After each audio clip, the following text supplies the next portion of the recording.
नमस्कार मंडळी, आज आपण एका वाटीच्या प्रमाणात पुरणपोळी करणार आहोत. बरं, तुम्ही पहिल्यांदा जरी पुरणपोळी करत असाल ना, तर एका वाटीच्या प्रमाणात नक्की करून बघा. अगदी टम्म फुगणारी, कुठेही न फुटणारी पुरणपोळी आपण करणार आहोत आणि भरपूर असं पुरण आपण यामध्ये घालणार आहोत. तुम्ही बघू शकता किती मस्त टम्म फुगलेली आपली पुरणपोळी तयार आहे. पाहतानाच समजत असेल किती मऊसूत अशी झालेली आहे. बरं, पीठ कसं मळायचं ते सुद्धा सांगणार आहे. पुरण कसं शिजवायचं ते सुद्धा मी ते सांगणार आहे आणि प्रमाणसुद्धा सांगणार आहे.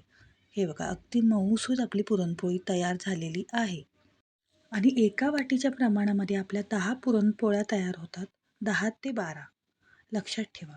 आता इथे डाळ आहे ती स्वच्छ धुवून घेतली. त्यामध्ये ग्लासभर पाणी घातले, थोडीशी हळद आणि किंचित मीठ घातलेलं आहे आणि 3 ते 4 शिट्ट्या देऊन डाळ चांगली अशी शिजवून घ्यायची आहे. आता डाळ शिजवून झाली की तुम्हाला दाखवीनच. त्याआधी काय करायचं आहे, 2 वाटी पीठ घ्यायचं आहे गव्हाचं. त्यामध्ये थोडीशी हळद आणि मीठ घालायचं आहे आणि सैलसर पीठ मळून घ्यायचं आहे. यामध्ये मी कुठेही मैदा वापरलेला नाही आहे, फक्त गव्हाचं पीठ वापरलेलं आहे. पण तुम्हाला सांगते इतक्या सुंदर पोळ्या होतात.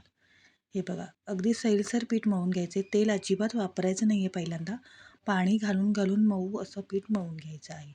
म्हणजे आपली पुरणपोळी आहे ती सरसर सरसर लाटली जाते आणि कुठेही फुटत नाही, पुरण बाहेर येत नाही. ही ट्रिक आहे ती खूप महत्त्वाची आहे.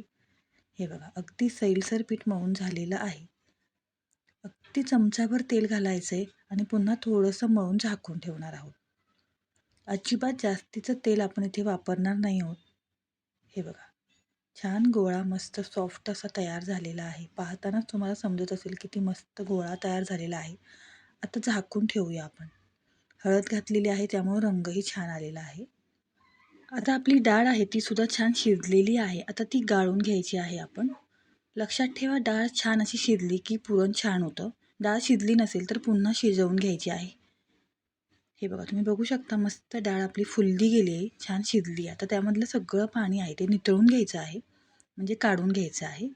हे बघा, 10 मिनटं असंच ठेवायचं आहे म्हणजे संपूर्ण पाणी निघून जातं. आता संपूर्ण पाणी निघून गेल्यानंतर ते पाणी बाजूला काढून ठेवूया आणि डाळ आहे ती छान अशी वाटून घ्यायची आहे. हे बघा, डाळ छान शिजली गेली आहे त्यामुळे सरसर सरसर अशी वाटली जाते. चमच्याच्या मदतीने संपूर्ण डाळ आहे ती मी वाटून घेतलेली आहे. हे बघा, मस्तच छान अशी डाळ आपली वाटून झालेली आहे. आता काय करूया, ही संपूर्ण खाली चाळण्या लागली आहे ती सुद्धा आपण डाळ आहे ती काढून घेऊया.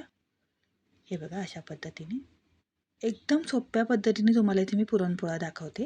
आता ही कढई गॅसवर ठेवायची आहे आणि 1 वाटी डाळीसाठी आपण ते 1 वाटी खिसलेला गूळ घालणार आहोत. हे एकदम परफेक्ट प्रमाण आहे. आणि आता गॅस ऑन करायचा आहे आणि मीडियम फ्लेमवर छान असं पुरण आहे ते शिजवून घ्यायचं आहे.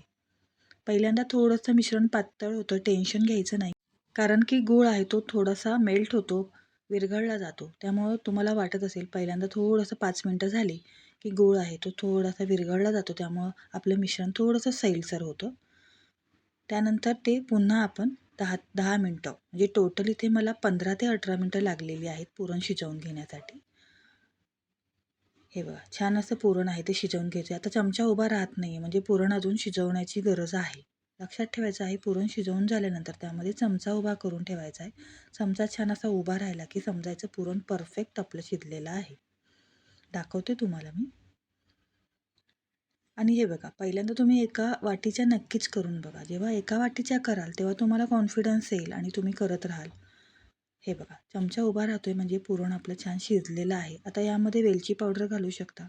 मी इथे जायफळ पावडर घालते, मला आवडते म्हणून. थोडंसं जायफळ खिसून घेऊया आणि त्यामध्ये मिक्स करून घ्यायचं आहे. आणि हे पुरण आहे ते पूर्णपणे आपण थंड करून घ्यायचं आहे आणि त्यानंतरच पोळ्या करायला घ्यायच्या आहे. हे बघा, आता मी हे थंड करून घेते आणि मग तुम्हाला दाखवते. एक 10 मिनिटानंतर थंड होतं. हे बघा, पूर्ण थंड झालेलं आहे. त्याचे गोळे करून घ्यायचे आहेत अशा पद्धतीने. 10 इथे माझे 10 ते 11 गोळे झालेले आहेत एवढ्या प्रमाणामध्ये. हे बघा, थोडं अजून वाढवते. पुरण थोडंसं जास्तच घालायचं आहे आपण. हे बघा, एवढ्या आकाराचे मी 11 गोळे इथे माझे झालेले आहेत. आणि आता बघूया आपण. पीठसुद्धा छान असं भिजलेलं आहे मस्तच. हे बघा, किती छान, अगदी सॉफ्ट आणि अगदी ताणलं जाते कारण पीठ आपण अगदी सुंदर मळलेलं आहे. हे बघा, त्याचा एक छोटासा गोळा घेऊया असे गोळेसुद्धा आपण करून ठेवायचे, म्हणजे सारखं पुरणाचा हात लागत नाही पिठाला. जेवढे गोळे झालेत तेवढेच पिठाचे गोळे करून घ्यायचे आहेत. अगदी मस्त पीठ मळून झाले आहे बघा. किती छान झाले की नाही. अशा पद्धतीने पीठ मळून घ्यायचं आहे, म्हणजे आपली पुरणपोळी अगदी मस्त होते, अगदी मऊसूत होते. हे बघा, अगदी छोटा पिठाचा गोळा घ्यायचा आहे आणि थोडंसं पिठाचा हात घ्यायचा आहे आणि पारी करून घ्यायची आहे अशा पद्धतीने. जर तुम्हाला अशी पारी येत नसेल तर लाटून घेतलं तरीसुद्धा चालेल, काहीच हरकत नाही. हे बघा, पातळ अशी पारी करून घ्यायची. थोडंसं आणखीन पिठाचा हात घेऊया. तुम्हाला आता हे पीठ जास्त वाटत असेल, पण आपण जास्तीचं पीठ आहे ते काढून घेणार आहोत पुरण भरल्यानंतर. हे बघा, अगदी पातळ पारी करून घ्यायची आहे. त्यामध्ये आता हा पुरणाचा गोळा आहे तो घालायचा आहे आणि अशा पद्धतीने अंगठ्याने थोडं थोडं प्रेस करून घ्यायचं आहे, म्हणजे गोळा आतमध्ये जातो आणि वरचं जे जास्तीचं पीठ आहे सगळं ते सगळं काढून घ्यायचं आहे.